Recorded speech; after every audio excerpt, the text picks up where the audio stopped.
In search of sanity.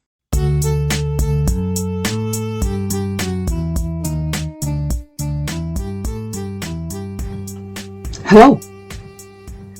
Thanks for once again allowing Lily Bear to take you beneath the crust, where I talk about what you're afraid to think about.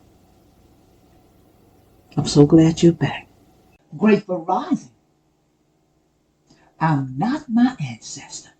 I'm not my ancestor. This is often said by black youth. When the black youth says, I'm not my ancestor, it's usually said with such bravado. It's usually said as if it's an accomplishment, something to be proud of. You're not your ancestor. What if you were? If you were your ancestor, you'd be erasing racial stereotypes and showing black academic excellence. Marie C. Bolden. Now, this Marie C. Bolden, I'm going to be pretty much reading verbatim. Now, I'll let you know when I throw in my part.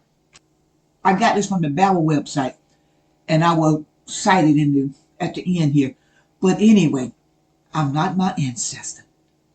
Let's go in search of sanity on Marie C. Bolden reading. Marie C. Bolden, her triumph, and the racist controversy that followed. Marie C. Bolden, your ancestor, that's my part, on June 29, 1908. Marie C. Bolden, your ancestor. Of course, not when I put in your ancestor. You know that I'm adding that in. Babel didn't have that on that site, okay? On June 29, 1908, Marie C. Bolden, your ancestor, a 13-year-old African-American girl from Ohio, made history by being crowned champion of the first ever national spelling bee competition. I'm adding my part. Not the first spelling bee competition in Ohio, but the first national, we're talking countrywide spelling bee competition. Back to reading. Marie C. Bolden, your ancestor, achievements was witnessed by 6,000 people at Cleveland's Hyperdome Theater, creating headlines across the country and the world. Marie C. Bolden, your ancestor, was the only non-white girl participating in the competition, predating the first Scripps National Spelling Bee in 1925 by 17 years. The 1908 competition was the first such national competition in the United States. Leading up to the event, schools across the U.S. had held spelling competition to shortlist participants for the national contest. Ultimately, 4 teams of 15 8th grade students were selected, representing Cleveland, Erie, New Orleans, and Pittsburgh. For the competition, each student took a written spelling test consisting of 100 words and then spelled 400 words aloud on stage. 400 words! The Cleveland team won the competition, and Marie C. Bolden, your ancestor, daughter of Cleveland mail carrier, individual champion, spelling every word without a single error.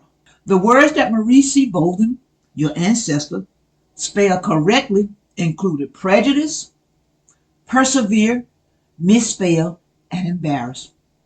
Marie C. Bolden, your ancestor, faced prejudice, yet she persevered.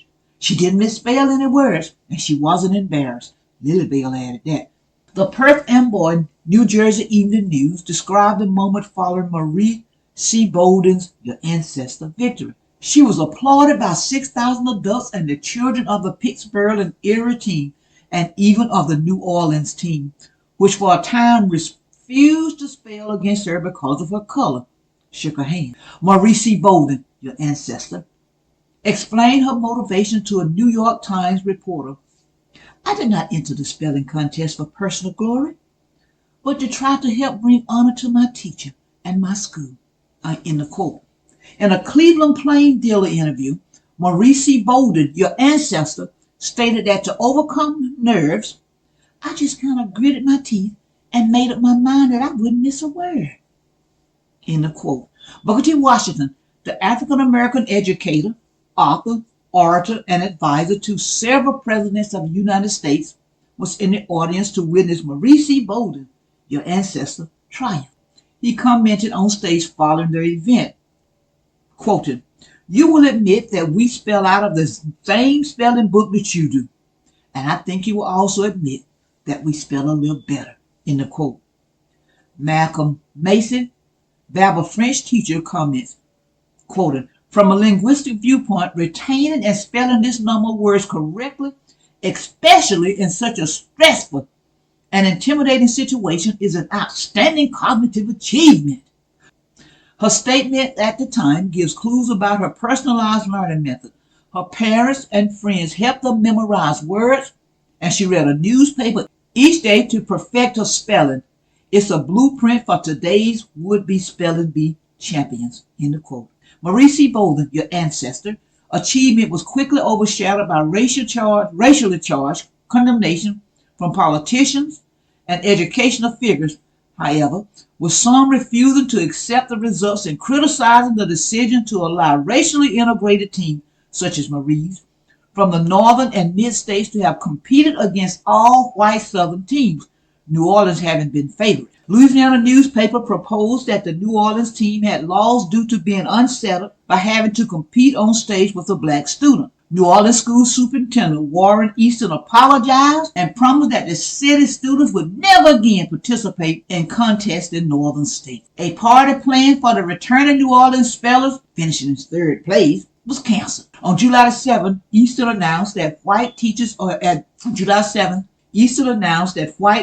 at black public schools in New Orleans would be replaced by black teachers, a move directly linked in the local papers to incident of the Cleveland Spelling Bee. When the New Orleans Black YMCA planned a spelling bee in Marie C. Bolden, your ancestors' honor, Mayor Martin Berman intervened and canceled it, citing a risk of a race riot. Marie Bolden lived a quiet life following her brush with fame. She married Clarence Brown in 1917 and moved with her family to Canada following the Second World War, with the country's more progressive attitude to race at the time a motivating factor. She died in 1981, 73 years after a childhood triumph at the first spelling bee. Massey comments, quoted, "Spelling bees are a celebration of language and symbolize how language is for everyone no matter their background." Marie proved that. When our research led us to her story, we couldn't believe how little known and unachieved it was. Launching a search for Marie's missing medal will hopefully make Americans aware of her remarkable achievement that was a triumph over prejudice and possibly the most powerful demonstration of the role of spelling bee competition as an inclusive leveler. End of quote. Mark Bryan, Marie's grandson, now resident in Ontario, Canada, comments, "My grandmother never spoke of her childhood involvement with the spelling bee, and we only started to piece together the details following her death. I can only speculate as to why she never mentioned it, but I suspect that the experience of going from pride and victory to finding herself in the center of a storm of prejudice must have contributed to her silence and not wanting to keep her medal. Though over a century has passed since her win, and she is long gone, we are all so very proud of her." End of quote. You're not your ancestor, you say? You're damn right you're not. But what if you were? Subscribe, comment, like, and share. Support our youth. Reach out to the young brother who dropped the beats. Spacemanfalcon at gmail.com. Support our youth in any way you can. Keep on churning till the butter comes. Albert C. Richardson, a black man, patent the butter churn U.S. patent number 446470, February 17th, 1891. I'm Lily Bayer. I'm just trying to create a dialogue. I leave you with this. If they close my book, you remember my story. Black youth, you denied being your ancestor. Why did you do it?